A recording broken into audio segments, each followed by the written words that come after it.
I bought a sled. It's a 2015 Ski-Doo Summit SP with a 163 track. I've wanted one for so long and I didn't think it was gonna happen this year, but in mid-January it all came true. And well, technically I only own half of it. I split it with my buddy Austin. And this is our first deep day out together on the sled. Joining us was our buddy Adam. We decided to go to Brandywine. It's one of the local sled spots in Whistler. And the goal of the day was to sled far. Compared to some of the sledding I've done in the past, this was by far the most kilometers I've clocked in a day, and on terrain like I've never been on before. We were on big open glaciers in the high alpine. We were going all along these ridge tops, doing these big mountain climbs, and nerves were high, but I was having a blast. A lot of my sledding experience has been doubling, so I was pretty at home having Austin on the side of the sled, but it still took some learning. Oh. Yeah. The snow was super deep that day, so we were having to utilize a lot of the tracks that were already out there to keep us going up the hill.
I couldn't believe how fun it was out there. Just how deep the snow was and just all that freedom and that big open terrain. I was just having a blast. So we finally made it to our destination, and upon arriving, we ran into the out of service crew. It's spearheaded by Jeff Brown. They make great movies every year. You should definitely check them out. And after shooting the ship for a little while, they decided to split off into a different part of the zone, and Austin decided to go with them. Their filmer was happy doubling, so she gave him her sled, which was fantastic. Gave Austin a nice rig to rip around on. So that left just Adam and I hanging out in the lake. We were kind of twiddling our thumbs, not really sure what we wanted to ride, when a transmission came through on his radio asking if we'd like to build a jump. It was our buddy Mikey Cicerelli. At the start of the day, he told Adam he was coming to the same zone and to throw his radio on the same channel. We said yes and asked him for his location. He waved us down on the far ridge and we decided to head up there. It was a bit of an exciting hill climb, to say the least.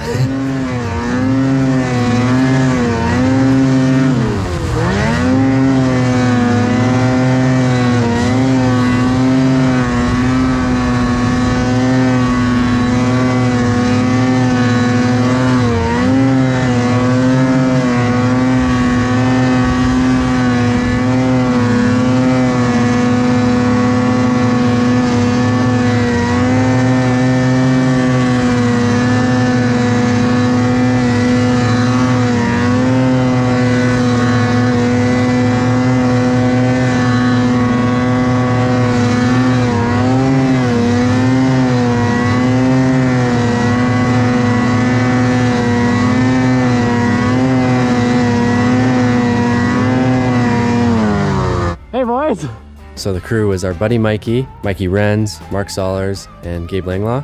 That's a pretty all-time crew. They're all buddies of ours, but I think both Adam and I were pretty excited to be there. They're out there filming for a project that Denny Davis is spearheading, and they needed a couple extra hands for the build. And the build was really enjoyable. These guys all have so much experience in the backcountry, and as the build went on, we were just picking their brains on how to put a jump together. And one tip that Solers gave us that really stuck with me was when putting together a jump, for however long the gap of the jump is, say the gap is 30 feet, you want the jump to be pointing in the direction of where you want to land for 30 feet directly back from the lip. So you kind of want 30 feet of just neutral straight if you're going to go 30 feet into the landing. And that was really imperative for this jump because we were kind of coming off of an off-camber hill, taking a bit of a left turn before we were going to be lined up to make the landing. So we could have made that turn as you went off the takeoff or just before the takeoff, but through Mark's advice, we set it back that 30 feet and it rode really well because you could kind of get your speed, get your turn done, and then you're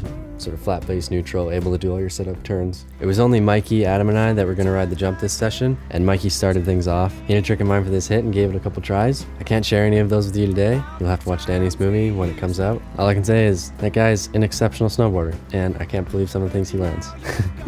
Adam battled a frontside 540 for the whole session, and unfortunately didn't get it, so we'll have to come back and see if we can get redemption on it. I started things off with a backside 360. I'll be honest, I was pretty nervous, and I knocked just a bit too much speed off in short tracked, but I was hyped to ride away on my first hit, and figured I'd up it in the next one with a backside 7. I think the nerves were still a little bit there because I snapped a bit early on the backside 7 and lost the pop. So made it to the landing all right, but just not very much amplitude. But again, another landed trick, so I was happy to just keep building the momentum.